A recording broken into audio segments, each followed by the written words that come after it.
Hello दोस्तों, नमस्कार। मैं विष्णु कुमार आप सभी का अपने यूट्यूब चैनल के इस वीडियो पर हार्दिक स्वागत करता हूं। दोस्तों, आज के इस वीडियो के माध्यम से मैं आप लोगों को कक्षा 10 के भूगोल के आपदा प्रबंधन से संबंधित कुल जितने सारे लघुत्तरीय प्रश्न होंगे उसी के दोस्तों मैं आप लोगों को इस वीडियो के माध्यम से बताने का प्रयास करूंगा।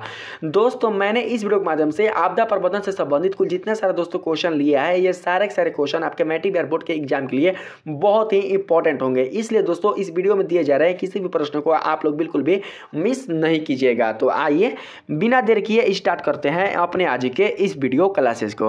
दोस्तों, आपका जो पहला प्रश्न है कुछ इस प्रकार से दिया जा रहा है, आप लोग समझने का प्रयास कीजिएगा। पहले नंबर में बताया जा रहा है आपदा अथवा विपत्ति क्या है। दोस्तों, यहाँ पर जो आप विपत्ति देख रहे हैं इसका अर्थ होता है संकट है। और जो संकट है, संकट का मतलब क्या होता है? संकट का मतलब होता है दुख है। जब मनुष्य के जीवन में कोई संकट या कोई दुख आ जाता है तो उसी को विपत्ति कहते हैं, और विपत्ति का ही स्वरूप होता है आपदा। तो आप लोग समझ के रखना कि जो आपदा है वही विपत्ति है, ना कि विपत्ति और आपदा दोनों अलग अलग है। ठीक है, बात करते हैं हम लोग आंसर के माध्यम से। इसमें बताया जा रहा है आपदा एक मानव जनित अथवा प्राकृतिक घटना है जिसका परिणाम व्यापक मानव क्षति है। दोस्तों, आपको पता होगा कि जो आपदाएं होती हैं यह मुख्यतः दो प्रकार की होती हैं, जिसमें से जो पहला है वो कहलाता है प्राकृतिक आपदा और जो दूसरा है वो कहलाता है मानव जनित आपदा। और आप सभी जानते हैं दोस्तों कि इन दोनों प्रकार की आपदाओं से बहुत ही अधिक मात्रा में क्षति देखने को मिलती है। अर्थात ये दोनों प्रकार की आपदाएं जिस किसी भी क्षेत्र में प्रवेश करती हैं उस क्षेत्र को दोस्तों ये तबाह कर रख देती हैं। उस क्षेत्र में दोस्तों अधिक मात्रा में क्षति देखने को मिलता है। साथ ही इन आपदाओं के कारण उस क्षेत्र के जो लोग होते हैं, उस क्षेत्र की जो संपदाएं होती है वो काफ़ी नष्ट हो जाती हैं। इसमें है, आगे देखिएगा, इसके साथ ही एक सुनिश्चित क्षेत्र में आजीविका तथा संपत्ति की हानि होती है जिसकी परिणति मानवीय वेदना तथा कष्टों में होती है।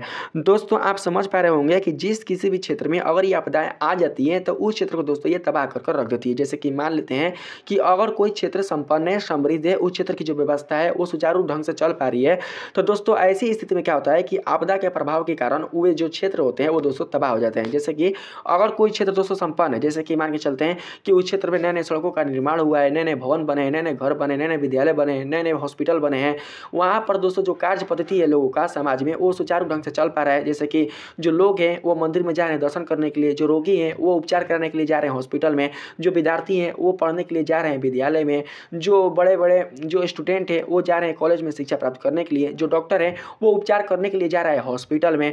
तो ऐसी अवस्था में क्या होता है, जो वकील है वो जा रहा है कोर्ट में केस लड़ने के लिए, दोस्तों वो कोर्ट जा रहा है। ठीक है, तो ऐसी अवस्था में अगर आपदा जैसी स्थिति आ जाती है तो ये सारे के सारे जो कार्य होते हैं ये दोस्तों बंद हो जाते हैं। साथ ही आप समझ पा रहे होंगे कि जो छोटे वर्ग के जो लोग होते हैं, जो निम्न वर्ग के लोग होते हैं, जो अपना गुजारा डेली दोस्तों कमा कर करते हैं, जैसे कि छोटा मोटा वो फुटपाथ पर अपना दुकान लगाते हैं और इस दुकान से जो उन्हें आय प्राप्त होती है उसी आय के माध्यम से वो अपने परिवार का दोस्तों जो जीवन है उसका संचालन कर पाते हैं। तो जब आपदा जैसी स्थिति आ जाती है तो वो अपना बिल्कुल भी दोस्तों जो संचालन है वो नहीं कर पाते, क्योंकि इनका जो व्यवसाय है वो आपदा की स्थिति में नहीं हो पाती। क्योंकि दोस्तों आपदा के समय जो लोग हैं वो अपना ना केवल काम देखते हैं बल्कि दोस्तों अपनी रक्षा करते हैं। ये नहीं देखेंगे कि हमारा जो काम है वो चलेगा कि नहीं चलेगा, बाकी सारे जितने सारे लोग होते हैं वो सबके सब दोस्तों अपने आप की रक्षा के बारे में सोचते हैं। आप समझ पा रहे होंगे कि आपदा का मतलब होता है संकट है। तो संकट जब उत्पन्न होता है तो लोगों के दोस्तों जीवन में बहुत ही बड़ा दुख आ जाता है। तो आप समझ पा रहे होंगे कि आपदा जो है वो मानवीय वेदना और कष्टों के लिए एक नया दोस्तों स्वरूप खड़ा कर देता है। आगे है, आपदा समाज की समान कार्य प्रणाली को बाधित करती है। तो मैंने बताइए किया कि दोस्तों समाज में अगर कार्य किए जा रहे हैं, जैसे कि आप समझें अभी जस्ट कि अगर दोस्तों डॉक्टर उपचार करने के लिए अगर जा रहा है हॉस्पिटल में, जो दोस्तों मान के चलते पर्यटक हैं अगर वो एक स्थान से दूसरे स्थान तक अगर जा रहे हैं तो ऐसी अवस्था में क्या होता है कि जो जहाँ है दोस्तों वो वहीं पर रह जाता है। सारी जो व्यवस्थाएँ होती हैं, सारे जो संसाधन होते हैं वो सब के सब सरकार के द्वारा बंद कर दिए जाते हैं, क्योंकि आपदा के समय इन सब का चलना दोस्तों बिल्कुल भी सही नहीं माना जाता, क्योंकि ऐसी अवस्था में और भी अधिक मात्रा में क्षति हो सकती है। और भी आप दोस्तों समझ सकते हैं कि जब आपदा आता है तो उस स्थिति में जो दोस्तों संपन्न जो क्षेत्र होते हैं, जैसे कि मान के चलते हैं कि अगर क्षेत्र की जो व्यवस्था होती है अगर वो अच्छी रहती है तो उसकी जो व्यवस्थाएं होती है वो बहुत ही खराब हो जाती है। ऐसी स्थिति में उस क्षेत्र में दोस्तों बहुत ही अधिक मात्रा में गरीबी आ जाती है, और गरीबी आने के कारण उस क्षेत्र की जो दोस्तों महंगाई होती है वो काफ़ी बढ़ जाती है। और ऐसे में जो गरीब परिवार के लोग होते हैं उनमें दोस्तों भुखमरी जैसी समस्या देखने को मिलती है। इसलिए उस क्षेत्र में आने वाले जो छोटे वर्ग के जो लोग होते हैं वो उस क्षेत्र को छोड़कर दूसरे क्षेत्र में चले जाते हैं, जिससे वो अपने परिवार का गुजारा कर सके। आगे है इसमें समझना, आपदाएं लोगों और जानवरों को चोट पहुंचा सकती है और इमारतों को नुकसान पहुंचा सकती है। आपको पता होगा कि जब आपदाएं आती हैं तो आपदा के प्रभाव में आने के कारण जो लोग होते हैं वो अपने जान तक भी गंवा सकते हैं, क्योंकि दोस्तों जब आपदा आती है तो ऐसी स्थिति में जो भवन होते हैं, जो इमारत होते हैं, जो बिल्डिंग्स होते हैं, जो टावर्स होते हैं, वो दोस्तों गिर जाते हैं, क्योंकि इनके जो नींव होते हैं वो कमजोर हो जाते हैं। जैसे कि अगर कोई दोस्तों आपदा भूकंप के रूप में रहता है तो भूकंप आने के कारण जो बड़े बड़े इमारत, बिल्डिंग और जो टावर्स होते हैं वो गिर जाते हैं, और बिल्डिंग टावर्स गिरने के कारण उसके आसपास के जो क्षेत्र के जो लोग होते हैं वो उसके मलबे में दबने के कारण मर जाते हैं। इस प्रकार से दोस्तों बहुत ही अधिक मात्रा में क्षति देखने को मिलता है जिस क्षेत्र में आपदा आती है। आपदा का दोस्तों आप देख सकते हैं जैसे में यहाँ पर बाढ़ हो सकता है, सुनामी हो सकता है, भूकंप हो सकता है, आतंकवाद हो सकता है, अकाल हो सकता है, सूखा हो सकता है, दंगा हो सकता है। ये सभी के सभी आपदा का ही एक स्वरूप है। इस तरीके से आप लोग समझकर रखना, और इन सभी प्रकार की आपदाओं से बहुत ही अधिक मात्रा में क्षति देखने को मिलता है। बात करते हैं 2 नंबर में, इसमें है आपदा से आप क्या समझते हैं। तो दोस्तों आप लोग ध्यान से समझना, इसमें बताया जा रहा है कुछ दुर्घटनाएं ऐसी होती हैं जो बिना बुलाए अकस्मात आ धमकती हैं, अपार क्षति पहुंचा देती हैं, ये हमें संकट की स्थिति में ला देती हैं। संकट की स्थिति उत्पन्न करने वाली ऐसी भयावह घटना आपदा कहलाती है। दोस्तों मैं आप लोगों को एक दोस्तों एग्जाम्पल से समझाता हूँ, ठीक है, आप लोग समझना।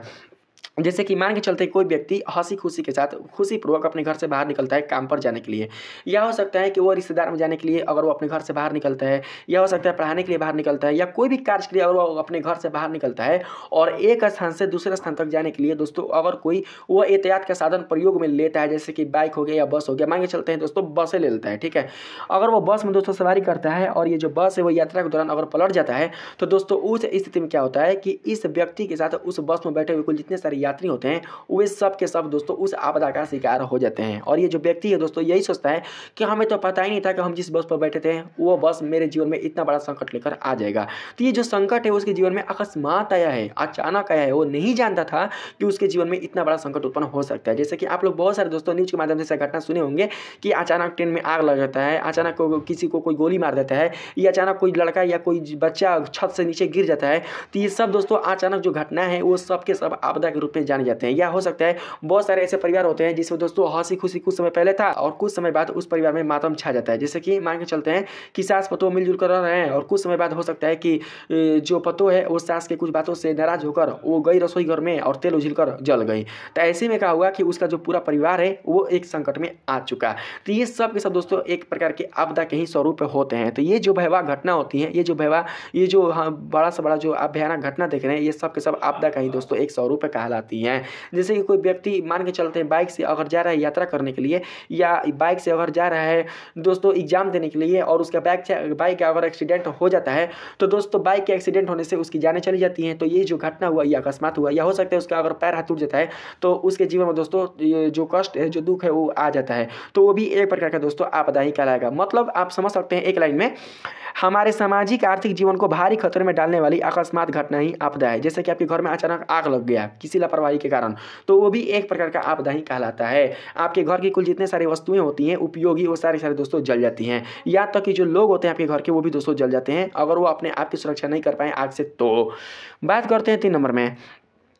3 नंबर में बताया जा रहा है प्राकृतिक आपदाओं से आप क्या समझते हैं। तो दोस्तों इसमें हम लोग केवल जानेंगे प्राकृतिक आपदा, यानी प्राकृतिक जो आपदाएं होते हैं वो प्राकृतिक की घटना से संबंधित होते हैं।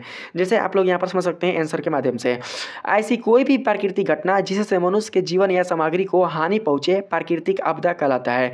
सदियों से प्राकृतिक आपदाएं मनुष्य के अस्तित्व के लिए चुनौती रही है। सदियों से मतलब वर्षों से ये जो प्राकृतिक आपदाएं हैं वो दोस्तों आ रही हैं। देखिए आज जो हमारा मानव है वो दोस्तों विकसित हो पाया है, विज्ञान के आविष्कारों को समझ पा रहा है, विज्ञान के आविष्कारों को समझकर दोस्तों वो एक से बढ़कर एक ऐसे विनाशकारी उपकरण बना लिया है जिसके दोस्तों उपस्थिति में जो क्षति है, जो नुकसान है वो बहुत ही अधिक पैमाने पर हो सकता है। लेकिन जब दोस्तों मनुष्य विज्ञान से अपरिचित था, विज्ञान के बारे में नहीं जानता था और विज्ञान के बारे में ना जानकर दोस्तों जब बड़े बड़े उपकरणों का यह खोज नहीं कर पाया था, तो उस स्थिति में हमारे क्षेत्रों में या हमारे देश में जो आपदाएं आती थी वो प्राकृतिक ही आती थी, ना कि दोस्तों कोई मानवीय आती थी। और जब ये प्राकृतिक आपदाएं आती थी तो उस स्थिति में लोग ईश्वर का प्रकोप मान लेते हैं।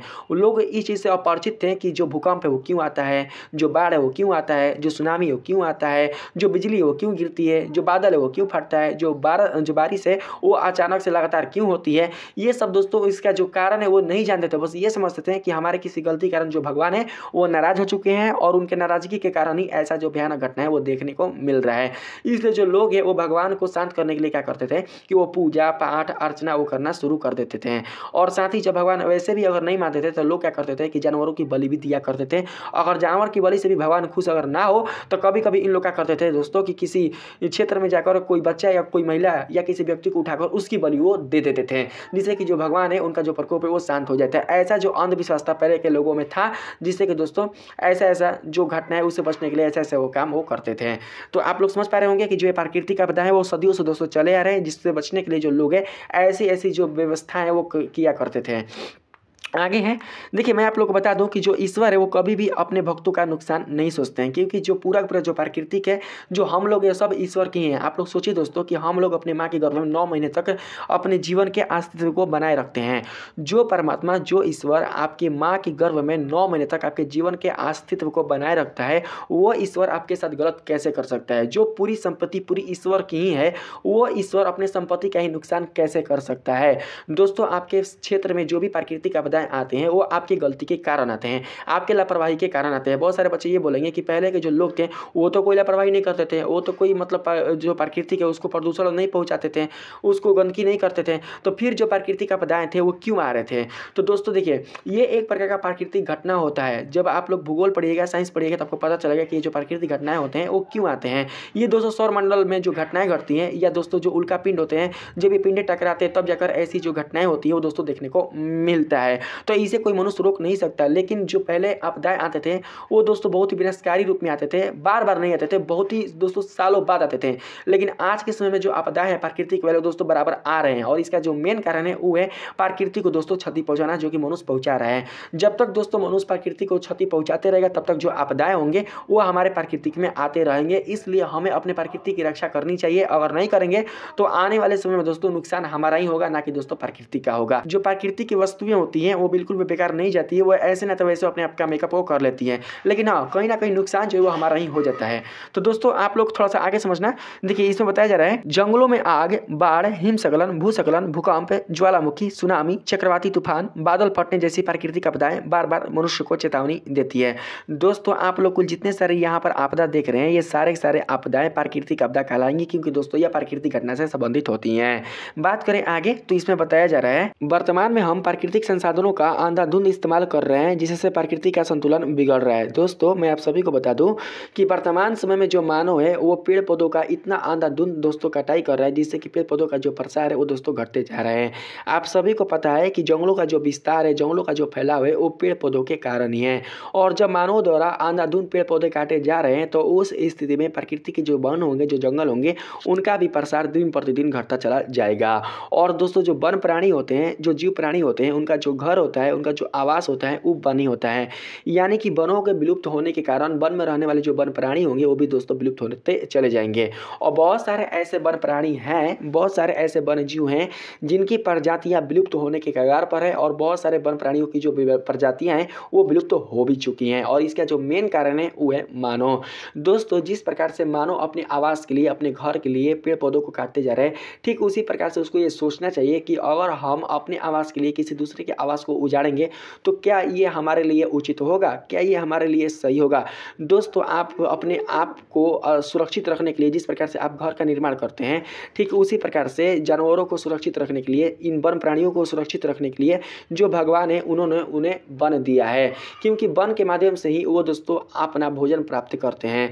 जब आप लोग पेड़ पौधों को लगातार काटते चले जाइएगा तो उस स्थिति में क्या होगा कि जो शाकाहारी जीव होंगे उन्हें बिल्कुल भी खाने के लिए शाक और जो फल या जो दोस्तों पत्ते होंगे वो प्राप्त नहीं हो पाएंगे। जब शाकाहारी जीवों के लिए भोजन प्राप्त नहीं हो पाएगा तो ऐसी अवस्था में जो शाकाहारी जीव होंगे वो मर जाएंगे, इनका जो अस्तित्व होगा वो मिट जाएगा। और जब शाकाहारी जीवों का अस्तित्व मिट जाएगा तो जो मांसाहारी जीव हैं उनका भी अस्तित्व मिट जाएगा, क्योंकि जो शाकाहारी जीव होते हैं वो मांसाहारी जीव पर ही डिपेंडेंट होते हैं। तो ऐसे स्थिति में जो खाद्य श्रृंखला होगा उसमें दोस्तों काफ़ी गड़बड़ी देखने को मिल सकती है।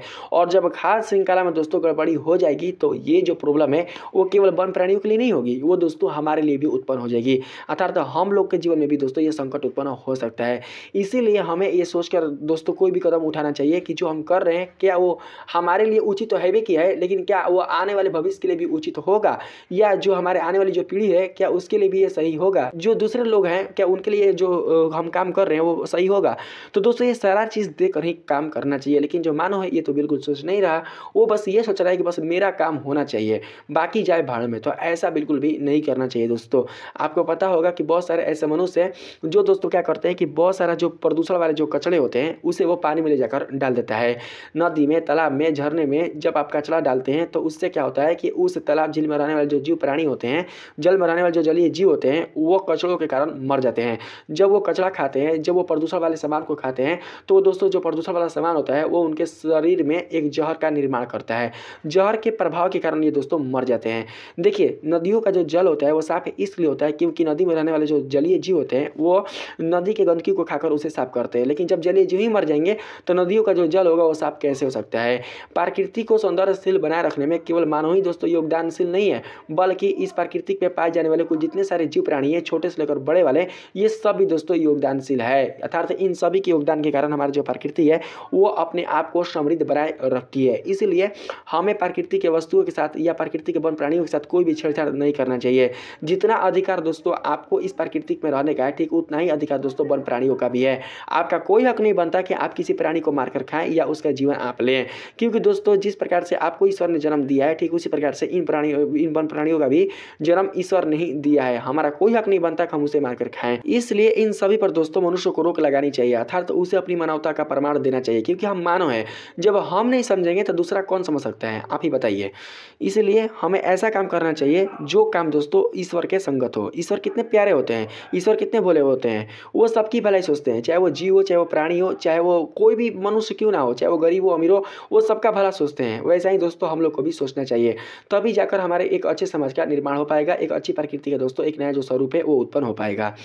देख सकते हैं आगे आप लोग समझना, ये मनुष्य के मनमानी का ही नतीजा है। इन आपदाओं को ईश्वर का प्रकोप या गुस्सा भी कहा जाता है। दोस्तों आपको पता है ना कि जब धरती पर पाप बढ़ जाता है, बहुत ही अधिक मात्रा में अत्याचार होने लगते हैं, तो उस स्थिति में जो भगवान होते हैं वो हमसे रुष्ट हो जाते हैं, वो हमसे गुस्से हो जाते हैं। साथ ही दोस्तों आप लोग समझ पा रहे होंगे कि जब अत्याचार बहुत ज़्यादा मात्रा में बढ़ जाता है तो ऐसी स्थिति में जो भगवान है इस अत्याचार का नाश करने के लिए वो धरती पर अवतार भी लेते हैं या फिर इस धरती को ही खत्म कर देते हैं। तो दोस्तों आप लोग यहाँ पर ये समझ के रखना है कि जब भी अधिक मात्रा में आपदाएं हमारे क्षेत्र में आती हैं या हमारे संसार में आती हैं, तो दोस्तों आप लोग इसको ईश्वर का प्रकोप भी समझ सकते हैं। मैंने हालांकि बताया कि जो ईश्वर का प्रकोप है उसे मिथ्या समझा जाता है, उसे अंधविश्वास समझा जाता है, लेकिन दोस्तों आप लोग यहाँ पर यह समझ कर रखना है कि जब बिना किसी कारणवश बार बार आपदाएं आ रहे हैं तो दोस्तों कहीं ना कहीं यह ईश्वर का ही प्रकोप है। क्योंकि हम लोग जब प्रकृति के साथ अच्छा नहीं कर रहे हैं, प्रकृति के साथ बिल्कुल भी हित वाला काम नहीं कर रहे हैं, तो ऐसी स्थिति में जब प्रकृति का हमारे साथ अनेक प्रकार की बड़ी बड़ी समस्या उत्पन्न करती है तो इसे हम लोग ईश्वर का प्रकोप समझ सकते हैं। इसलिए हमें ऐसा ही काम करना चाहिए जो हमारे लिए भी हित करो और प्रकृति के लिए भी हित करो, और साथ ही हमारे कार्यों को देखकर जो भगवान है वो भी खुश रहें।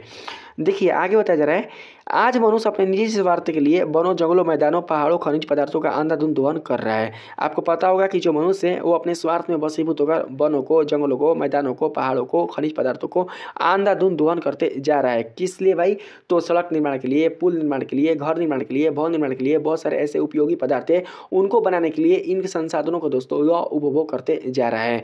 उसी के परिणाम स्वरूप प्रकृति का पदार्थ दिन पर दिन बढ़ने लगी है। यानी कि जब हम लोग प्रकृति का दोहन करते चले जाएंगे तो एक समय ऐसा आएगा कि जो प्रकृति के वो भी अपना हिसाब हमसे मांगने आ जाएगी, क्योंकि जैसा हम करते हैं वैसा ही हमें फल दोस्तों प्राप्त होता है। आपको पता है कि बहुत सारे ऐसे क्षेत्र हैं जहाँ पर बराबर दोस्तों आपदा आती रहती है, तो उस क्षेत्र में दोस्तों क्या होता है कि उस क्षेत्र के लोगों द्वारा जो प्रकृति का नुकसान है वो भी अधिक मात्रा में किया जाता है। इसलिए उस क्षेत्र में जो बाढ़ होते हैं, जो भूकंप होते हैं, जो प्राकृतिक से संबंधित जो आपदाएं होती हैं वो बार बार आती रहती हैं।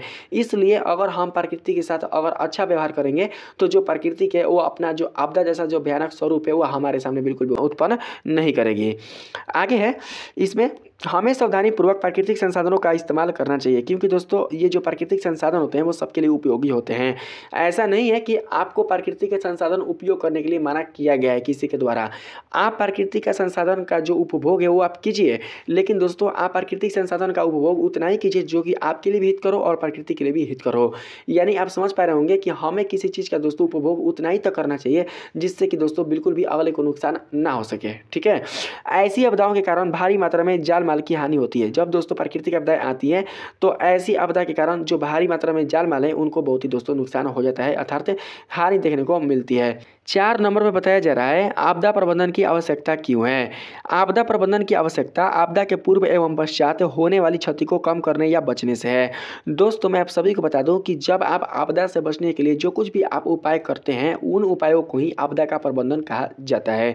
जैसे कि मान के चलते हैं कि जब आपको पता चल जाता है कि आपके क्षेत्र में कौन सी आपदा आने वाली है, जब आपको उस आपदा का नाम पता चल जाता है और साथ ही आपको ये पता चल जाता है मौसम विभाग के द्वारा या न्यूज माध्यम के द्वारा कि आपके क्षेत्र में जो आपदा है वो 2 घंटे बाद आने वाली है या इतना समय बाद आने वाली है, तो आप उतने समय अंतराल में उस आपदा से बचने के लिए उस आपदा के गुण के अनुसार आप अपनी सुरक्षा कर लेते हैं, जिससे कि उस आपदा के प्रभाव में दोस्तों आपका जो नुकसान है वो बहुत ही कम मात्रा में हो पाता है। अर्थात उस आपदा के बचाव के लिए दोस्तों आप ऐसे उपाय कर लेते हैं जिससे कि आपके सामान, आपकी संपत्ति और आपकी जो दोस्तों सुरक्षा है वो अधिक मात्रा में हो पाता है, आपका जो नुकसान है वो बहुत ही कम मात्रा में हो पाता है।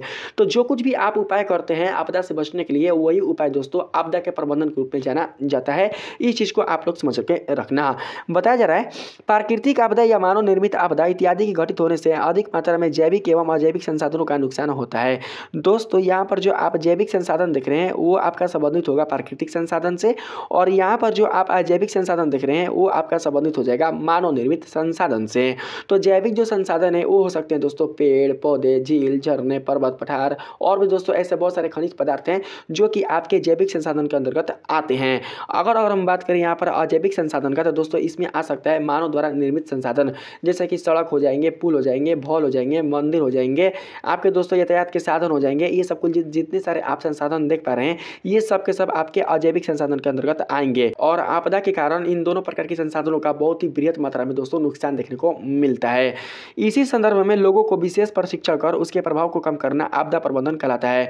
बहुत सारे ऐसे लोग होते हैं जो कि प्रशिक्षित नहीं होते, जो कि ये बिल्कुल नहीं जानते कि जब आपदा आती है तो उस समय हमें क्या करना चाहिए, या जो आपदा आने वाली होती है तो उतने समय तक हमें अपनी बचाव को किस तरीके से करनी चाहिए। तो दोस्तों ऐसी अवस्था में क्या करना चाहिए कि लोगों को प्रशिक्षित करना चाहिए, अर्थात उन्हें ये बता देना चाहिए कि बाढ़ आने पर क्या उपाय करना चाहिए, बिजली गिरने पर क्या उपाय करना चाहिए, जब आग लग जाए तब क्या उपाय करना चाहिए, किसी को करंट लग जाए तब क्या उपाय करना चाहिए, सुनामी आ जाए तब क्या उपाय करना चाहिए। जब यह आपदा के उपायों से प्रशिक्षित हो जाते हैं तो उस स्थिति में दोस्तों अपना बचाव कर पाते हैं, और जब लोग अपने आपदा के बचाव से दोस्तों प्रशिक्षित हो जाते हैं तो ऐसी स्थिति में बहुत से अधिक मात्रा में लोगों को बचाया जा सकता है। ठीक है, आप लोग दोस्तों समझ कर रखना, मतलब लोगों की जो जान है वो बहुत ही कम मात्रा में जाएगी, जो लोग होंगे वो आपदा का बहुत ही कम शिकार हो सकते हैं। इसी प्रबंधन को आपदा के प्रबंधन का स्वरूप दिया जाता है। बात करते हैं 5 नंबर में, इसमें बताया जा रहा है प्राकृतिक आपदाओं से बचाव के क्या उपाय हैं। तो दोस्तों प्राकृतिक आपदाओं से बचाव के निम्नलिखित उपाय हैं, आप लोग समझना। बाढ़ से खतरे वाले इलाकों के बारे में लोगों को सूचना दी जानी चाहिए ताकि लोग बाढ़ से बचने के लिए किसी ऊंचे अथवा सुरक्षित स्थानों पर जा सके। दोस्तों आपको पता होगा कि जो बाढ़ होता है वो एक प्रकार का भयावह प्राकृतिक आपदा होता है जिसके प्रभाव में दोस्तों बहुत सारे जो नुकसान है वो देखने को मिलते हैं। बाढ़ के कारण बहुत सारे लोगों का घर दोस्तों बह जाता है, बाढ़ के कारण बहुत सारे लोगों का दोस्तों जो झोपड़ियां हैं वो उजड़ जाते हैं, बाढ़ के कारण जो लोग होते हैं वो अपने आवास को छोड़कर, अपने क्षेत्र को छोड़कर किसी दूसरे क्षेत्र में चले जाते हैं। खाने पीने का जो सामान होता है वो सब दोस्तों बह जाते हैं, जो माल मवेशी होते हैं वो भी बह जाते हैं, और बहुत सारे जो लोग होते हैं वो भी दोस्तों बाढ़ के प्रभाव के कारण वो बह जाते हैं। मतलब बाढ़ भी एक प्रकार का विनाशकारी दोस्तों आपदा होता है। तो इसके बचने का जो उपाय है वो तो भैया जानना आप लोग को बहुत ही आवश्यक है। तो देखिए इसमें बताया जा रहा है बाढ़ से खतरे वाले इलाकों के बारे में लोगों को सूचना दी जानी चाहिए ताकि लोग बाढ़ से बचने के लिए किसी ऊंचे अथवा सुरक्षित स्थानों पर जा सके। मतलब है कि लोग बाढ़ से बचने के लिए ऐसे स्थानों पर जाएं जहां पर बाढ़ का जो पानी वो बिल्कुल भी ना पहुंच पाए, क्योंकि जब आप ऊंचे स्थान पर जाओगे ना तो वहां पर जो बाढ़ का पानी वो बिल्कुल भी पहुंच नहीं पाएगा, लेकिन जो उसके आसपास के क्षेत्र होंगे वो सबको जलमग्न करके रख देगा। मतलब चारों क्षेत्रों में जो पानी होंगे बाढ़ वाले वो प्रवेश कर जाएंगे, और जो भी उसके संपर्क में लोग आएंगे वो बाढ़ के प्रभाव में आ सकते हैं और अपनी जान भी गंवा सकते हैं। बात करते हैं 2 नंबर में, इसमें बताया जा रहा है बाढ़ के समय में घर के इलेक्ट्रॉनिक उपकरण पूरी तरह बंद कर देने चाहिए और बिजली का मेन स्विच बंद कर देना चाहिए ताकि करंट नहीं फैल सके। आप सभी को पता होगा कि जो दोस्तों करंट होता है, जो इलेक्ट्रॉनिक उपकरण होते हैं, ये दोस्तों क्या होते हैं कि ये एक तरीके से दोस्तों बिजली का संचार करते हैं। ठीक है, और जो बाढ़ का पानी होता है ये भी दोस्तों एक प्रकार का सुचालक होता है, यानी कि पानी में विद्युत धारा का जो प्रवाह है दोस्तों वो बहुत ही तेज़ी से होता है। जब बाढ़ आता है तो ऐसी अवस्था में हमें सबसे पहले अपने घरों के कुल जितने सारे इलेक्ट्रिसिटी वाले जो भी उपकरण होते हैं उन्हें बंद कर देना चाहिए। अगर दोस्तों बाढ़ का पानी प्रवेश कर जाएगा, अगर कोई दोस्तों इलेक्ट्रिसिटी वाले कोई उपकरण दोस्तों आपके घर में अगर ऑन रह जाएंगे तो ऐसी अवस्था में क्या होगा कि दोस्तों आपको करंट भी लग सकता है। और बाढ़ का ये पानी जहाँ भी जाएगा, जिस लोग तक भी पहुँचेगा, उस लोग तक भी ये जो करंट है वो दोस्तों पहुँच जाएगा। बाढ़ के पानी से लोग मरे ना मरे, लेकिन करंट से वो मर जाएंगे। इसलिए सबसे पहले हमें क्या करना चाहिए कि बाढ़ के प्रभाव में आते ही अपने घरों की जो बिजली है, जो लाइटें हैं, उसे बंद कर देना चाहिए, जिससे कि हमें करंट बिल्कुल भी ना लग सके। क्योंकि करंट दोस्तों जो है वो बहुत ही अधिक मात्रा में हमें नुकसान पहुंचा सकते हैं, हमारी जान तक भी वो ले सकता है। 3 नंबर में बताया जा रहा है, भूकंप के झटकों का एहसास होते ही तुरंत अपने घर, ऑफिस की बिल्डिंग से बाहर खुले स्थान पर जाएं। देखिए, जो भूकंप है वो भी एक प्रकार का विनाशकारी प्राकृतिक आपदा है। इसके प्रभाव में बहुत सारे जो ऊंचे ऊंचे बिल्डिंग्स होते हैं, मकान होते हैं, भवन होते हैं, मंदिर होते हैं या टावर्स होते हैं, वो सब के सब दोस्तों गिरकर ध्वस्त हो जाते हैं। और इसके संपर्क में आने वाले जो लोग होते हैं वो दोस्तों इसमें आकर दबकर अपनी जानें भी गंवा देते हैं। इससे बहुत ही अधिक मात्रा में संपत्ति का नुकसान होता है। पुल, सड़क या जो भी बड़े बड़े दोस्तों यातायात के साधन होते हैं वो सब के सब दोस्तों नष्ट हो जाते हैं, सब के सब दोस्तों बर्बाद हो जाते हैं। तो आप समझ पा रहे होंगे कि भूकंप कितना बड़ा दोस्तों विनाशकारी आपदा होता है। इससे दोस्तों बहुत ही अधिक मात्रा में दोस्तों विनाशकारी स्वरूप देखने को मिलता है। इसके आने से क्या होता है कि आसपास के जो क्षेत्र होते हैं वो दोस्तों बहुत ही दोस्तों एक तरीके से मान के चलिए वो शमशान के रूप में वो तब्दील हो जाते हैं। बताया जा रहा है, भूकंप के झटकों का एहसास होते ही तुरंत अपने घर, ऑफिस की बिल्डिंग से बाहर खुले स्थान पर जाए। जो कि मैंने आप लोग को बताया, अगर आप लोग खुले स्थान पर चले जाइएगा तो वहां पर बिल्कुल भी भूकंप का दोस्तों कोई भी डर नहीं रहेगा, क्योंकि धरती हिलेगा। तो धरती हिलेगा तो केवल आप दोस्तों मतलब इधर उधर मतलब आपका केवल शरीर दोस्तों आपका केवल गति करेगा, लेकिन आपको कोई नुकसान नहीं पहुंचेगा। हल्का फुल्का केवल चोट लगेगा, लेकिन अधिक मात्रा में आपको बिल्कुल भी कोई नुकसान नहीं हो सकता। लेकिन जैसे ही अगर आप लोग भूकंप वाले क्षेत्र में रहते हैं तो भूकंप वाले क्षेत्र में जो बड़े बड़े मकान, बिल्डिंग्स जो होते हैं, जब वो टूटकर गिरेंगे तो उनके मलबे के नीचे दोस्तों आप लोग दबकर मर भी सकते हैं, या हो सकता है कि आपका गोड़ हाथ भी टूट सकता है, मतलब मर सकते हैं। इसलिए सबसे पहले हमें भूकंप वाले क्षेत्रों से भागकर ऐसे स्थानों पर जाना चाहिए जहां पर दूर दूर तक कोई भी बिल्डिंग, मकान या कोई भी बड़ा बड़ा टावर ना हो, जिसके संपर्क में आने से आप जान अपना गंवा सकें। ठीक है, आगे है इसमें, इस दौरान लिफ्ट का इस्तेमाल नहीं करें और भूकंप के समय में कार ड्राइव नहीं करें। दोस्तों, अगर कोई व्यक्ति भूकंप के समय लिफ्ट का इस्तेमाल करता है तो वो अपना लिफ्ट का जो इस्तेमाल है वो ना करें, क्योंकि दोस्तों भूकंप के समय क्या हो सकता है कि जो लिफ्ट है वो काम करना बंद कर सकता है, या हो सकता है कि लिफ्ट की जो क्रिया होगी वो समान रूप से संचालित नहीं हो पाएगी और जो लिफ्ट है वो अचानक से दोस्तों नीचे चला आएगा, और इस स्थिति में जो व्यक्ति है लिफ्ट में खड़ा हुआ उसकी जान भी जा सकती है। और भूकंप के समय में कार ड्राइव नहीं करें। अगर आप भूकंप के समय कार ड्राइव करते हो तो उस अवस्था में जो कार है वो दोस्तों उलट भी सकता है, और जब कार उल्टेगा तो ऐसी अवस्था में आपकी जान भी जा सकती है। इसलिए हमें कार को बिल्कुल भी ड्राइव नहीं करना चाहिए और कार को ऐसे जगह पर लेकर जाना चाहिए जहां पर आसपास कोई भी बिल्डिंग या मकान ना हो, जिससे कि कार सुरक्षित रह सके और आपकी जान भी सुरक्षित रह सके। आगे है 4 नंबर में, यहाँ पर सूखा जैसी विकराल समस्या से निपटने के लिए जल संरक्षण करना बेहद जरूरी है। दोस्तों, जो सूखा जैसी समस्या है यह उत्पन्न कब होगी? जब दोस्तों पानी की कमी होगी। जहां पर पानी ना होगा वहां पर सूखा जैसी जो विकराल समस्या है वही देखने को मिलेगा।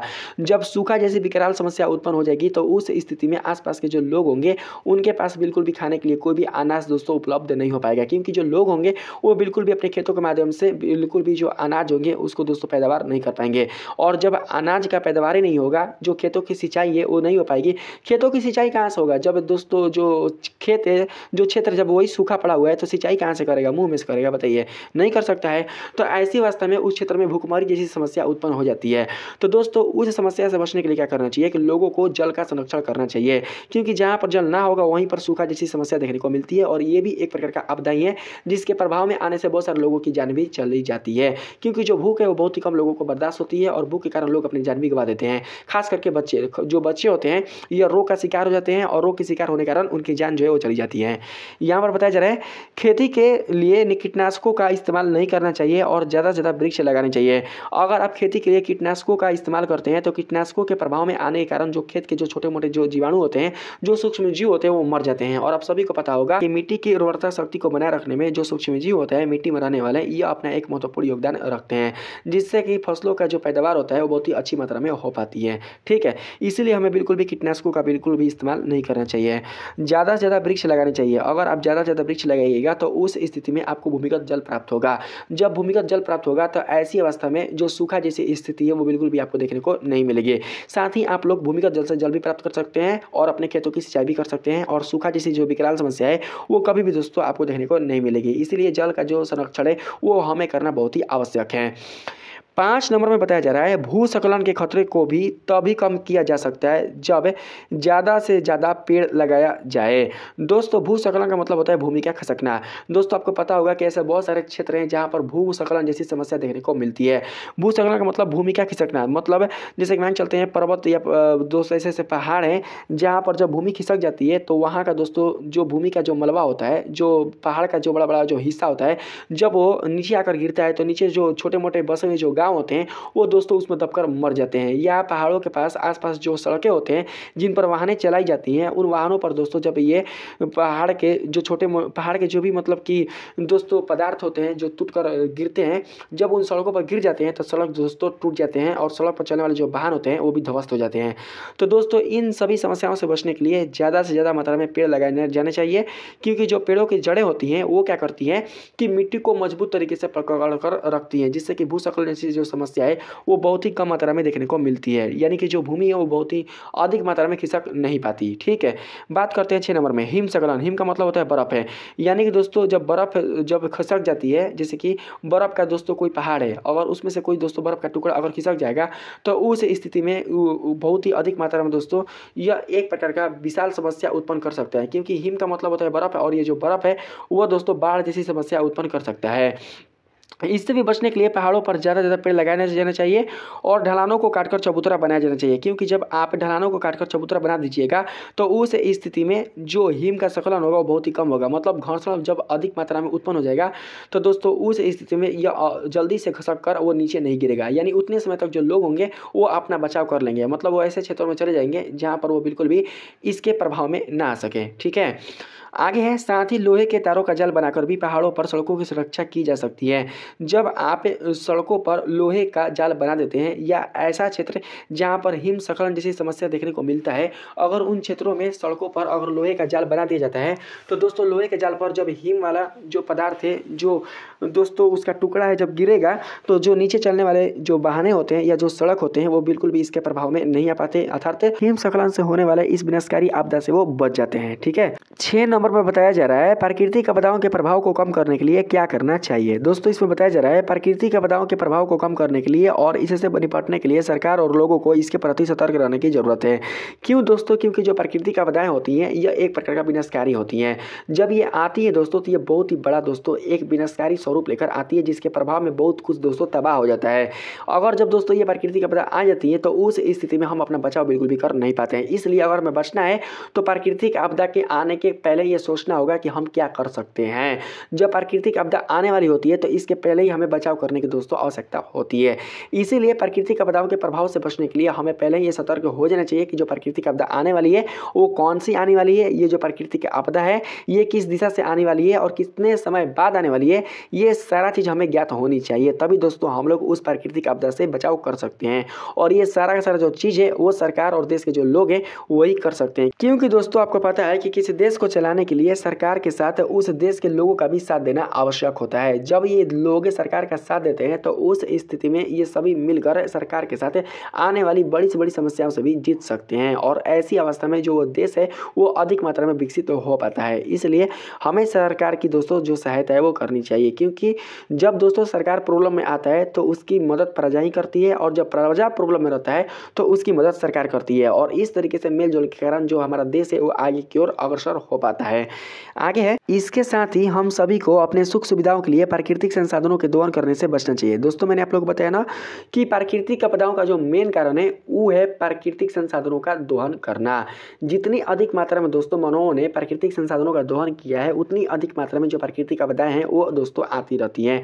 अगर आज मानव प्राकृतिक संसाधनों का दोहन करना बंद कर दे तो दोस्तों यकीन मानिए जो प्राकृतिक आपदाएं हैं वो भी आना बंद हो जाएंगी। इसलिए अगर हमें प्राकृतिक आपदाओं से बचना है तो हमें इसके लिए अपने प्रकृति को सुरक्षित बनाए रखना होगा, अपने प्रकृति से प्रेम करना होगा, अपने प्रकृति की वस्तुओं से प्रेम करना होगा और साथ ही अपने प्रकृति के हित के लिए जो कुछ भी करना पड़े वो दोस्तों हमें करना होगा, तभी जाकर हम प्राकृतिक में आने वाली आपदाओं से बच सकते हैं। आगे है, आप देख सकते हैं और कीटनाशकों का इस्तेमाल नहीं करना चाहिए, तभी प्राकृतिक आपदा के प्रभाव को कम किया जा सकता है। तो इस चीज़ को आप लोग समझ लिए, ठीक ना। बात करते हैं 7 नंबर में, इसमें बताया जा रहा है प्राकृतिक आपदा का कारण क्या है। तो भैया देख सकते हैं प्राकृतिक आपदा का जो मेन कारण है वो है पहाड़ों को काटकर सड़कें बनाना, मानवीय कार्य, लगातार बारिश, भूकंप, जमीन में कंपन, बर्फबारी, डेल्टा में अधिक अवसाद का जमा होना, ये सभी कारणों की वजह से हिमस्खलन होता है। और ये सभी दोस्तों जो कारण है वही प्राकृतिक आपदा का कारण है। और जो प्राकृतिक आपदा है वह एक प्रकार का भूवैज्ञानिक घटना है, क्योंकि दोस्तों जो प्राकृतिक आपदा है वो भूमि से संबंधित होता है। और जो वैज्ञानिक होते हैं जब प्राकृतिक आपदा के बारे में जानने के लिए भूमि का अध्ययन करते हैं तो यही जो दोस्तों उनका अध्ययन है वह संबंधित हो जाता है भूवैज्ञानिक घटना से। तो इस तरीके से आप लोग समझ पा रहे होंगे। ठीक है, बात करते हैं 8 नंबर में। देखिए 8 नंबर में बताया जा रहा है आपदा प्रबंधन के उद्देश्यों की विवेचना करें। तो दोस्तों हम लोग क्या करेंगे, यहाँ पर आपदा प्रबंधन के उद्देश्यों की विवेचना करेंगे, अर्थात उसके बारे में हम लोग जानने का प्रयास करेंगे। आपने जान पाया कि आपदा प्रबंधन का मतलब होता है आपदा से बचाव का उपाय। बताया जा रहा है आपदा कोई भी हो उसका प्रबंधन अनिवार्य है। आपदा से न केवल विकास कार्य अवरुद्ध होते हैं बल्कि विकास कार्यों में कई व्यवधान उपस्थित होते हैं। दोस्तों मैंने तो आप लोगों को बताया ही है कि जो आपदाएं होते हैं वो विकास के कार्य में बाधा डालते हैं। जैसे कि मैंने आप लोगों को बता चुका है कि अगर मान के चलते कि आपके क्षेत्र में सड़क का निर्माण किया जा रहा है तो दोस्तों आपदा आने से क्या सड़क का निर्माण पूरा हो पाएगा? नहीं हो सकता है। अगर आपके क्षेत्र में हॉस्पिटल बनाए जा रहे हैं तो क्या आपदा आने से हॉस्पिटल का निर्माण हो पाएगा? नहीं हो सकता। मान के चलते हैं कि आपके क्षेत्र में शिक्षा का प्रसार हो रहा है तो क्या आपदा आने से शिक्षा का प्रसार हो पाएगा? आपके क्षेत्र में मान के चलते दूसरे क्षेत्र से जो लोग हैं वो आए हुए हैं तो क्या वो आपके क्षेत्र से वो अपने क्षेत्र में बिना संसाधन के प्रयोग से वो जा सकते हैं? नहीं जा सकते, क्योंकि आपदा आने के कारण जो संसाधन होंगे यातायात वाले ये सब के सब बंद हो जाएंगे। मतलब आपदा जो होता है वो बहुत ही प्रकार का समस्या लेकर दोस्तों वो आता है। आगे है इसमें देख सकते हैं, बल्कि यहाँ पर हो चुका कोई भी प्रबंधन कार्य तब तक सफल नहीं हो सकता है जब तक उसमें आम लोगों की सहभागिता नहीं होती है। देखिए दोस्तों किसी भी चीज़ को करने के लिए आम लोगों की सहभागिता होती है। जैसे कि मान के चलते हैं कि आपके घर में आग लग जाए तो दोस्तों क्या आप अकेले अपने घर की आग को बुझा सकते हैं? नहीं। आपके घर में दोस्तों जो आग है उसको बुझाने में आपके पड़ोसी जो है वो मदद करते हैं। मतलब है कि आपके समाज के जो लोग हैं वो सभी मिलकर जब मदद करते हैं तो आपका जो घर का आग है वो बुझ जाता है। लेकिन दोस्तों अगर सोचिएगा कि हम अपने घर की आग अकेले ही बुझा दें तो ऐसा बिल्कुल भी संभव नहीं है। आप अपना बचाव कीजिएगा, अपने शरीर की रक्षा कीजिएगा, ना कि आप आग को दोस्तों बुझाइएगा। अगर आप उसको बुझाने की कोशिश भी कीजिएगा तो हो सकता है उसमें दोस्तों आपको अधिक मात्रा में नुकसान भी हो सके।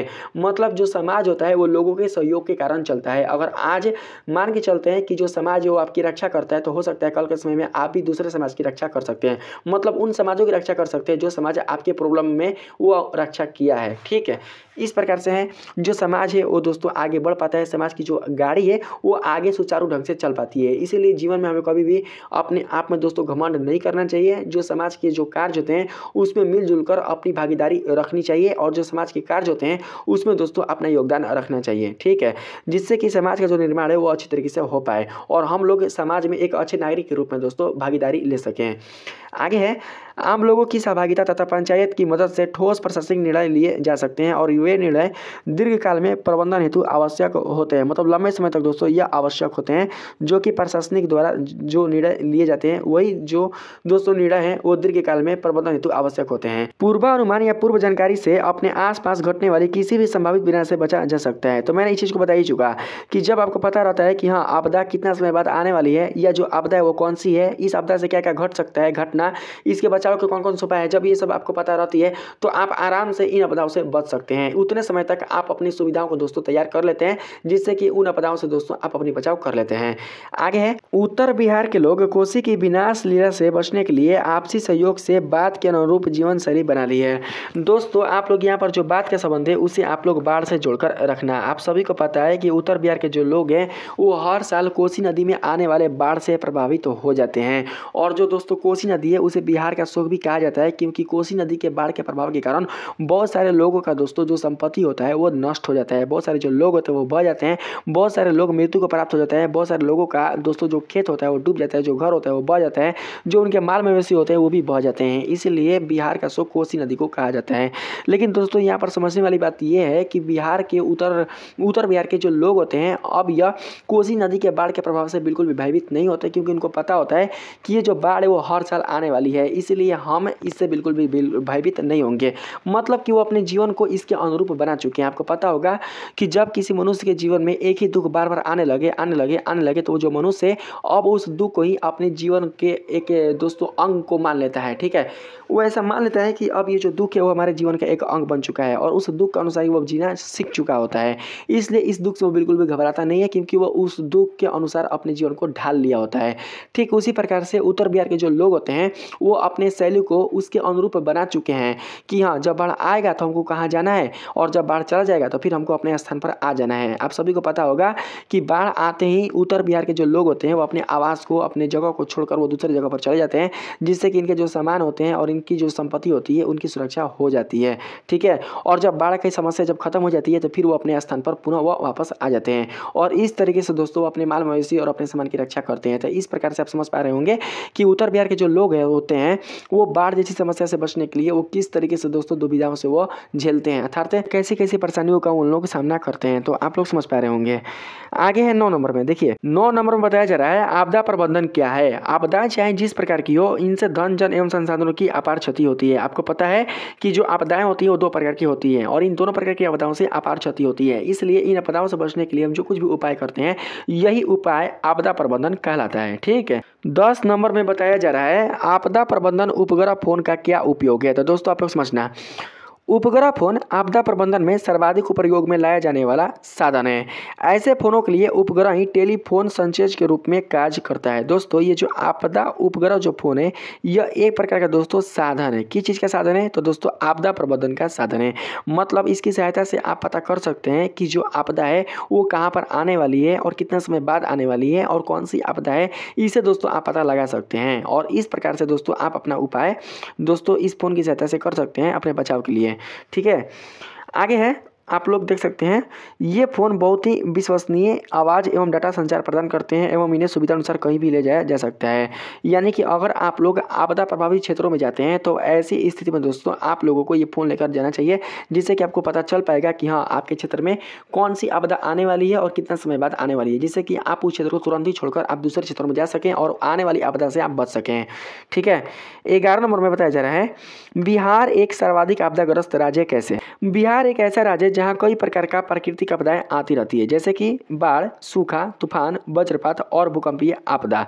ये सारे जो आपदाएं हैं वो बिहार में दोस्तों आते रहते हैं। इन आपदाओं में जो बाढ़ है यह तो बिहार का नियत बन चुका है। क्यों दोस्तों? क्योंकि जो बिहार है यह हमेशा बाढ़ से प्रभावित रहता है।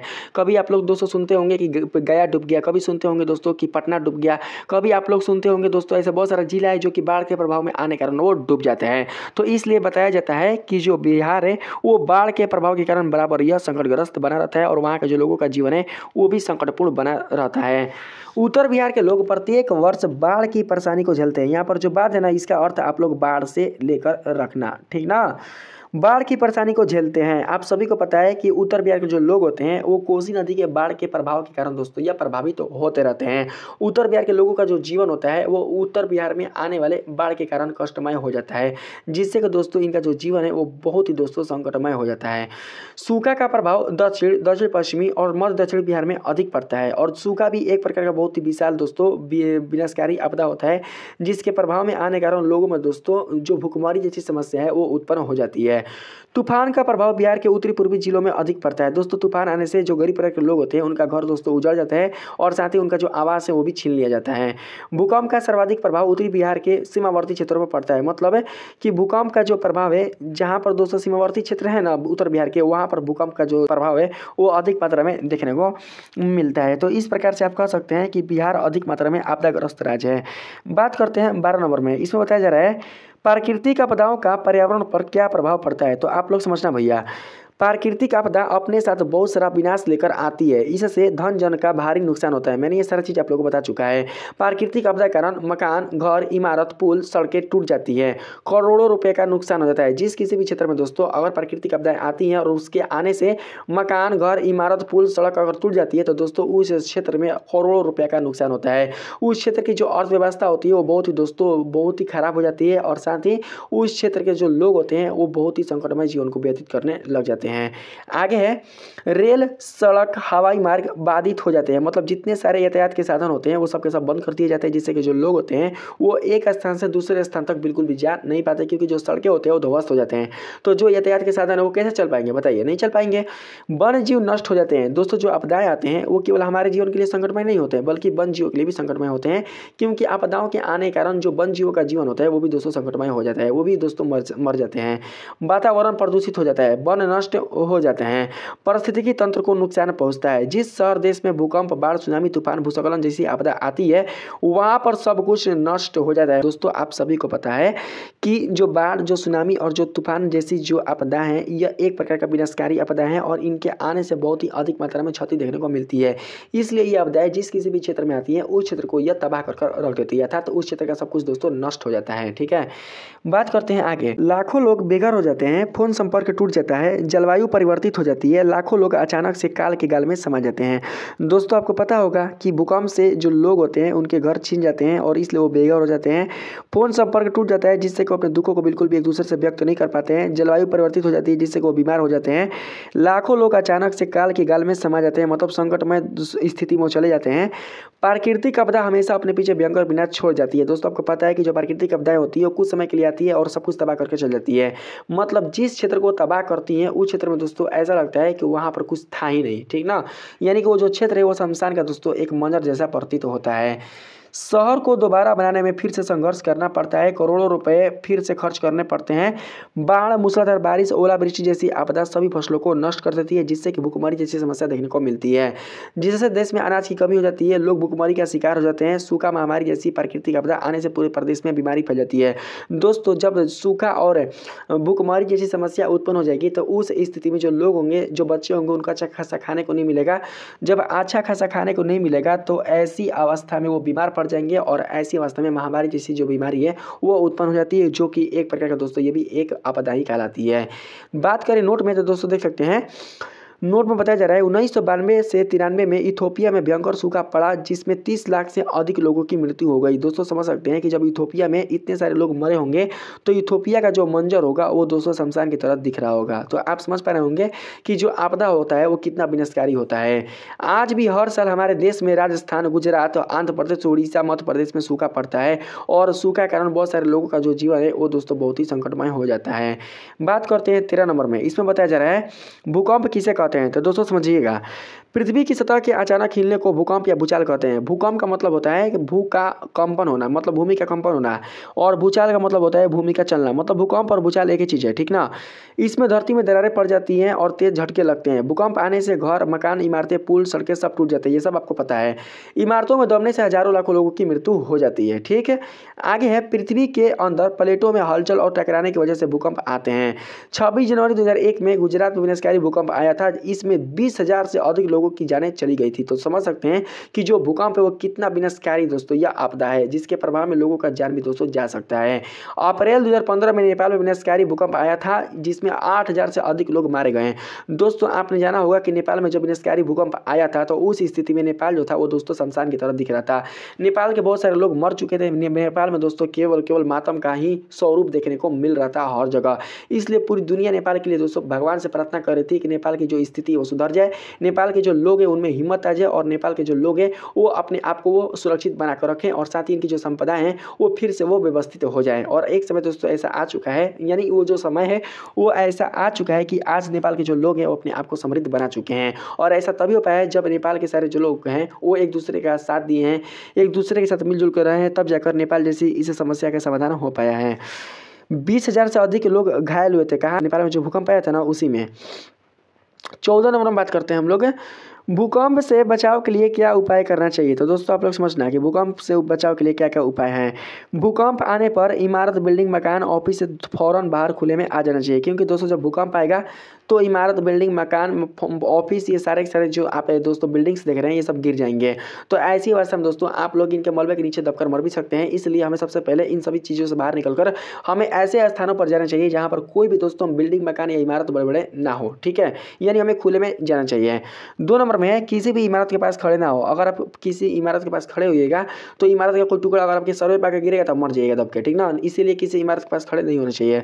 3 नंबर में है किसी मेज के नीचे छिप जाएं। अगर आप किसी मेज के नीचे छिप जाते हैं तो मेज के ऊपर का जो सतह होता है वो दोस्तों आपकी रक्षा करता है, क्योंकि मेज के सतह पर अगर कोई दोस्तों मलबा आकर गिरता है आपके मकान का तो उस स्थिति में आपको केवल चोट लगेगा, बिल्कुल भी आप मरिएगा नहीं। 4 नंबर में है भूकंप के समय लिफ्ट का प्रयोग ना करें, ना तो चल जाइएगा भीतर है, सीढ़ियों से नीचे उतरें, क्योंकि जो भूकंप के समय जो लिफ्ट होता है वो दोस्तों अच्छी तरीके से काम नहीं करता है, मतलब यह काम करना बंद कर देता है। ऐसी अवस्था में आप मर सकते हैं, इसीलिए हमें सीढ़ियों से नीचे उतरना चाहिए। 5 नंबर में बताया जा रहा है जब तक भूकंप के झटके लगते रहें बाहर खुले स्थान में बैठे रहें, मतलब कि भूकंप जैसी जो समस्या है जब तक उसका समाधान ना हो जाए तब तक आप बाहर खुले में ही रहिए, क्योंकि दोस्तों जब भूकंप आएगा और भूकंप जैसे क्षेत्र में जब आप चले जाइएगा तो ऐसी अवस्था में दोस्तों आपको जान भी गंवाना पड़ सकता है। 6 नंबर में है अगर कार में है तो किसी खुली जगह पर कार पार्क कर दें, कार से बाहर निकल आएँ, क्योंकि जब आप कार को खुली जगह में पार्क कर देते हैं तो कार का कोई भी नुकसान नहीं होता है, क्योंकि जो कार है वो खुली जगह में रहता है, उसके आसपास कोई भी बड़ा बड़ा बिल्डिंग मकान या भवन नहीं रहता है। साथ ही आपकी कार की भी सुरक्षा हो जाती है और आपकी भी सुरक्षा हो जाती है। 15 नंबर में बताया जा रहा है बिजली गिरना क्या है। दोस्तों इसमें बताया जा रहा है बिजली बारिश के मौसम में आसमान से जमीन पर गिरती है। हर साल विश्व में 24,000 लोग आसमानी बिजली गिरने से मौत के शिकार हो जाते हैं, समझ जाइएगा। आसमान में विपरीत दिशा में जाते हुए बादल जब आपस में टकराते हैं तो घर्षण पैदा होता है, इससे ही बिजली पैदा होती है जो जमीन पर गिरती है। चूंकि आसमान में किसी तरह का कोई कंडक्टर अर्थात चालक नहीं होता है, इसलिए बिजली कंडक्टर की तलाश करते करते जमीन पर पहुंच जाती है। बारिश के मौसम में बिजली के खंभों के पास नहीं खड़ा होना चाहिए। क्यों? क्योंकि दोस्तों बारिश के मौसम में जब आप बिजली के खंभों के पास खड़े रहिएगा तो बिजली का जो खंभा होता है उसमें भी दोस्तों करंट होता है, और बारिश के मौसम में दोस्तों जो करंट होता है वो दोस्तों अधिक मात्रा में वो फैलना शुरू हो जाता है, और ऐसी अवस्था में दोस्तों आपके शरीर में भी दोस्तों आ सकता है और आपको करंट लग सकता है और आप पे मर सकते हैं। मूसलाधार बारिश होने पर बिजली गिरना आम बात है, इसलिए हमें मूसलाधार बारिश में बिल्कुल भी घर से बाहर नहीं निकलना चाहिए, नहीं तो हम लोग बिजली के शिकार हो सकते हैं। हर साल सैकड़ों लोग बिजली गिरने से मर जाते हैं, इसलिए आप लोग बिल्कुल भी इन लोगों के आंकड़े में नहीं आइएगा, ठीक ना। 16 नंबर में बताया जा रहा है बिजली गिरने के समय कौन कौन से उपाय करने चाहिए जिससे कि आप बच सकें।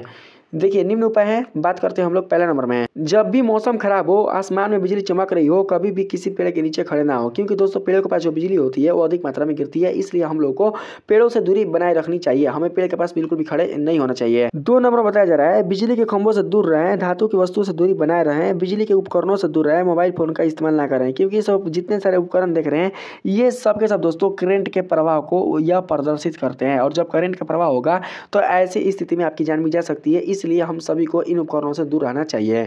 3 नंबर है पहाड़ी की चोटी पर ना खड़े हो, क्योंकि दोस्तों पहाड़ की चोटी पर जो बिजली होती है वो अधिक मात्रा में गिरती है, इसलिए हमें बिल्कुल भी बिजली गिरते समय पहाड़ की चोटी पर नहीं जाना चाहिए। 4 नंबर में पानी में ना नहाएं, क्योंकि दोस्तों जो पानी होता है वो बिजली के प्रवाह का एक अच्छा चालक होता है। जब आप पानी में नहाते हो तो ऐसी अवस्था में दोस्तों आपको करंट लग सकता है। देखिए अगर आप नदी में नहाते हैं ना, अगर आप दोस्तों नदी में नहा रहे हैं, मान के चलते हैं कि आपकी नदी में दोस्तों जिस नदी की जगह पर आप नहा रहे हैं वहाँ पर बिजली ना गिरे, लेकिन वो नदी जो है जहाँ तक फैला हुआ है अगर किसी भी दोस्तों हिस्से में अगर वो बिजली अगर गिरेगा तो केवल पानी के प्रवाह के कारण ही दोस्तों वो जो करंट आप तक पहुँच जाएगा और आप मर सकते हैं। और साथ ही उस नदी में नहाने वाले जो माल होंगे, जो मवेशी होंगे, वो भी करंट के प्रभाव में आने के कारण अपनी जान गंवा सकते हैं, ठीक है।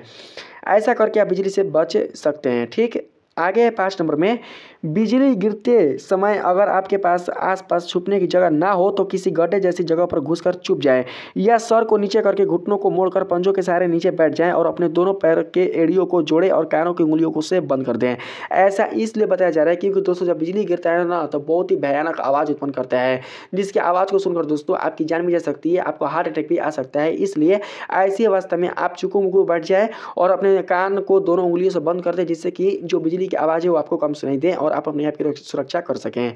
17 नंबर में बताया जा रहा है सुनामी किसे कहते हैं। सुनामी का मतलब होता है भैया महासागर के जब सतह पर दोस्तों जब बड़े बड़े लहरें उत्पन्न होती है तो उसी को सुनामी कहा जाता है, जो कि एक प्रकार का विनाशकारी आपदा होता है। इसके आने से आसपास के जो क्षेत्र होते हैं वो दोस्तों जल से दोस्तों ये मग्न हो जाते हैं और साथ ही आसपास के जो क्षेत्र होते हैं वो दोस्तों डूब जाते हैं। महासागरों के आंतरिक पृष्ठीय भागों में उत्पन्न होने वाले हलचल को ही सुनामी कहते हैं। सुनामी एक प्राकृतिक आपदा है जो तटीय क्षेत्रों में मानव जीव जंतु वनस्पति मकान उद्योग आदि को बड़े पैमाने पर नुकसान पहुंचाते हैं। अगर बात करें हम लोग सुनामी की परिभाषा का तो दोस्तों देख सकते हैं कि सुनामी की परिभाषा में बताया जा रहा है बंदरगाह की तरंगे, मतलब बंदरगाह पर जब तो बड़े बड़े तरंगे उत्पन्न होते हैं तो यही स्थिति सुनामी कहलाती है। समुद्र तल में हलचल, भूकंप, दरार, विस्थापन, प्लेटेट से हिलने के कारण सुनामी की बेहद खतरनाक तरंगे उत्पन्न होती है। इस लहरों की गति 4000 किलोमीटर पर घंटा तक हो सकती है। लहरों की ऊंचाई 15 मीटर से भी अधिक हो सकती है। सुनामी के कारण भारी धन जन की हानि होती है। आसपास के क्षेत्रों, समुद्र तट, बंदरगाह मानव बस्तियों को यह नष्ट कर देती है। तो इस प्रकार से आप समझ सकते हैं कि जो सुनामी वो कितना बड़ा खतरनाक आपदा है। इसके आने से इसके आसपास का जो तटीय क्षेत्र होता है वो दोस्तों बर्बाद हो जाता है। आसपास के तटीय क्षेत्र के जो लोग होते हैं उनके जो घर होते हैं वो डूब जाते हैं, साथ ही तटीय क्षेत्र के जो लोग होते हैं वो दोस्तों बह सकते हैं सुनामी के प्रभाव के कारण। बात करते हैं आगे हम लोग यहाँ पर दोस्तों नोट में, तो नोट में बताया जा रहा है 26 दिसंबर 2004 को हिंद महासागर में सुनामी आने से 11 देशों में 2.8 लाख लोग मारे गए। तो समझ सकते हैं दोस्तों कि हिंद महासागर में जब सुनामी आया होगा तो 11 देशों में जब लोग ये मरे गए होंगे, इतने सारे लोग जब मारे गए होंगे तो उन देशों में दोस्तों कितना बड़ा दोस्तों समस्या देखने को मिला होगा, यानी दुख का दोस्तों भंडार उत्पन्न हो गया होगा उन देशों में। 10 लाख से अधिक लोग बेघर हो गए, मतलब इन लोगों का दोस्तों जो घर है वो छिन गया था, बह गया था। करोड़ों रुपए का नुकसान हुआ। इस सुनामी में भारत का दक्षिणी छोर इंदिरा पॉइंट भी डूब चुका था, यानी कि नष्ट हो चुका था, ठीक ना। तो यानी कि 11 देशों में जो आपका भारत देश है वो भी शामिल है, यानी भारत देश के जो लोग हैं वो भी दोस्तों इस सुनामी का शिकार हो चुके थे, उन्होंने अपनी जान गंवा दी थी। बात करते हैं 18 नंबर में सुनामी से बचाव के क्या उपाय है, तो भैया समझना ध्यान से। पहला नंबर में है सुनामी से बचाव के लिए एक जीवन रक्षा किट बना ले, इसमें खाना पानी फोन दवाइयाँ प्राथमिक उपचार किट रखें, क्योंकि दोस्तों जो सुनामी होती है उससे आप अगर बचना अगर चाहते हैं तो उसके लिए सबसे पहले आपको दोस्तों ऐसी दोस्तों व्यवस्थाएं कर लेनी चाहिए जिससे कि आप अपने जीवन को दोस्तों आगे की ओर सुचारू ढंग से चला सके। जैसे कि मतलब खाना पानी दोस्तों आप अपनी व्यवस्था कर लीजिए, जो दवाइयाँ होती है वो मनुष्यों के लिए जरूरी होती है उसकी भी व्यवस्था कर लीजिए, और साथ ही जो फोन होते हैं उसकी भी आप व्यवस्था कर लीजिए, जिससे ये पता चल पाएगा कि आप कहाँ पर हैं और कहाँ पर दोस्तों अपना जो व्यवस्था है वो कर पाए हैं। क्योंकि जो सुनामी है ना उसमें लोगों को बचने का बहुत ही कम समय मिल पाता है। ऐसी स्थिति में जो मेन सामान होते हैं उसे लोगों को किट की तरह तैयार करके वो रख लेनी चाहिए, जो कि उनके जीवन का रक्षा करता है। बात करते हैं 2 नंबर में, सुनामी आने से पहले अपने स्थान से बाहर निकलने की ड्रिल 1-2 बार कर लेनी चाहिए। ड्रिल का मतलब होता है रिहर्सल, मतलब कि मैंने बता किया कि जब सुनामी आएगा ना तो उस समय दोस्तों आपके पास बिल्कुल भी ज़्यादा मात्रा में समय नहीं रह पाएगा जिससे कि आप सुनामी से अपने आप की रक्षा कर पाएँ। ऐसी अवस्था में आप 1-2 बार रिहर्सल कर लीजिए कि जब सुनामी आएगा तो हम किस तरीके से भाग सकते हैं, किस तरीके से दौड़ सकते हैं, किस दिशा में दौड़ सकते हैं, कहाँ पर जा सकते हैं, किस जगह पर जा सकते हैं, किस गली में जा सकते हैं और किस तरीके से हम सुरक्षित स्थान को प्राप्त कर सकते हैं। ये सारा चीज़ हम लोग को रिहर्सल कर लेनी चाहिए, तभी हम सुनामी से बच सकते हैं। साथ ही जिस क्षेत्र में सुनामी आती है उस क्षेत्र के लोगों को ये पता होना चाहिए कि उस क्षेत्र का जो गली है वो कहाँ पर निकलता है, जो कि सुरक्षित स्थान पर पहुंचा सके। मतलब कि उस क्षेत्र के लोगों को नक्शा दोस्तों पता होनी चाहिए, नक्शा उनके पास होना चाहिए। नक्शा के माध्यम से उन्हें यह ज्ञात होना चाहिए कि कौन सा गली कहाँ पर पहुँचता है और ये जो गली है, ये जो सड़क है वो उनको किस स्थान पर लेकर जा सकते हैं जहाँ पर वो अपने आप को बचा सके, ठीक है। तो आप लोग यहाँ पर दोस्तों समझ सकते हैं। बात करते हैं 3 नंबर में, इसमें बताया जा रहा है आपके पास शहर का एक नक्शा होना चाहिए, क्योंकि सुनामी आने पर हजारों की संख्या में लोग शहर से बाहर जाने लगते हैं। जब दोस्तों आपके पास नक्शा रहेगा तो आप नक्शे के माध्यम से आप भाग पाएंगे और आप सुरक्षित स्थान पर पहुंच पाएंगे, क्योंकि जब आप नक्शे के माध्यम से आप सड़क पर या गली में नहीं भागिएगा तो ऐसी अवस्था में जब अधिक मात्रा में लोगों की भागदौड़ होगी तो भागदौड़ के माध्यम से क्या होगा कि बहुत सारे लोग केवल गिर के ही मर जाएंगे और उसके ऊपर जब लोग चढ़ेंगे ना तो उनकी जो जान है वो चली जाएंगी। यानी कि हमें ऐसे क्षेत्रों में भागना होगा जहाँ पर सुनामी का जो पानी है वो वहां पर ना पहुंच सके, ठीक। 4 नंबर बताया जा रहा है सरकारी चेतावनी, मौसम विभाग की चेतावनी को आप ध्यानपूर्वक सुनते रहें। ज्यादातर सुनामी भूकंप के बाद आती है। अगर दोस्तों आप लोग इसे मिस कर देते हैं, यानी सरकार की चेतावनी को बिल्कुल भी आप लोग सीरियस नहीं लेते हैं, तो उस स्थिति में आप सुनामी का शिकार हो सकते हैं। 5 नंबर में यदि पशु अजीब व्यवहार करे, पक्षी स्थान छोड़कर जाने लगे तो ये सुनामी का संकेत हो सकता है, क्योंकि दोस्तों कभी भी हम लोग को पशु पक्षी और जो जानवर होते हैं उनके व्यवहारों को कभी भी नजरअंदाज नहीं करना चाहिए अगर आप लोग सुनामी, बाढ़ या भूकंप जैसे क्षेत्रों में रहते हैं तो। क्योंकि ये जो जीव होते हैं, ये जो प्राणी होते हैं, इनको दोस्तों पता चल जाती है कि प्राकृतिक में ये आपदा आने वाली है और इसलिए पहले ही मनुष्यों को यह दोस्तों संकेत देते हैं कि ये जो आपदा है वो आने वाली है।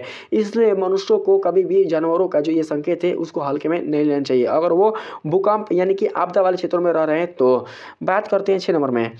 6 नंबर में बताया जा रहा है सुनामी आने से पहले समुद्र का पानी कई मीटर पीछे चला जाता है। इस बात पर ध्यान देना बहुत आवश्यक है। दोस्तों मैं आप सभी को बता दूं कि सुनामी आने से पहले जो समुद्र का पानी होता है वो कई मीटर पीछे चला जाता है। इसमें खुशी की कोई भी बात नहीं होती, क्योंकि दोस्तों यह आने वाले संकट का बोध होता है। क्योंकि जब सुनामी आने से पहले समुद्र का पानी पीछे चला जाता है तो इससे यह प्रतीत होता है कि जो सुनामी है वो आने वाली है। 7 नंबर में है सुनामी से बचने के लिए समुद्र तट से दूर किसी स्थान पर चले जाइए। क्योंकि दोस्तों जब आप सुनामी से बचने के लिए समुद्र तट से बहुत दूर स्थान पर जब आप चले जाइएगा तो वहां पर सुनामी का जो पानी है वो बिल्कुल भी पहुंच नहीं पाएगा और वहां पर आप अपने आप की रक्षा कर पाएंगे। 19 नंबर में बताया जा रहा है आपदा प्रबंधन में सरकार की क्या भूमिका है, स्पष्ट करें। दोस्तों इसको मैं जल्दी से बताता हूँ, आप लोग समझना। योजना। आपदा प्रबंधन में सरकार की अहम भूमिका है। सरकार को संबंधित या क्षेत्र विशेष में आने वाली आपदा की पूर्ण आशंका का ज्ञान होता है। मैंने आप लोगों को ये सारी चीज़ बता चुका है। अतः आपदा आने के पूर्व एवं आपदा आने के पश्चात दोनों ही स्थितियों के लिए सरकार द्वारा नीतिपरक एवं प्रशासनिक तैयारी करना आवश्यक होता है। दोस्तों देखिए, जब किसी क्षेत्र में आपदा आता है और आपदा आने के कारण उस क्षेत्र के लोग जब उस आपदा से प्रभावित हो जाते हैं, तो सरकार को दोस्तों ये होना चाहिए कि हम उस क्षेत्र में फंसे लोगों को उस आपदा से राहत दिला सके, उस क्षेत्रों में फंसे लोगों को, आपदा वाले क्षेत्रों में फंसे लोगों को बाहर निकाल सके, जिससे कि जो लोग हैं वो अपनी जान को बचा सके।